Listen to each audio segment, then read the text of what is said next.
La xoia pura del carrer ens va rebre les mans de tendres grapats d'aigua i ens reiem, bobament ens reiem.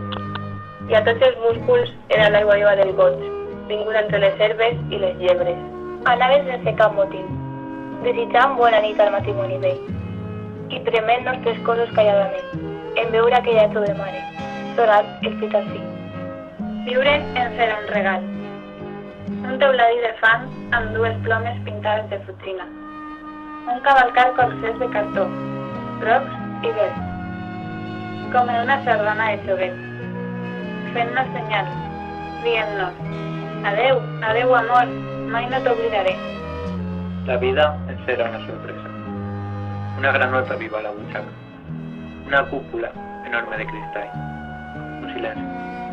Un desig rabent. Un estupor.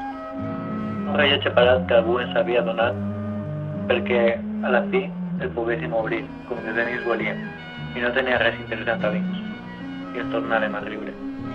El temps estava en l'aire i allargàvem les mans cercant grapats de temps, però el temps tampoc no era. Només era la xoia del carrer i els crits. Gol! Gol! Els infants que jugaven al futbol en sortir de l'escola.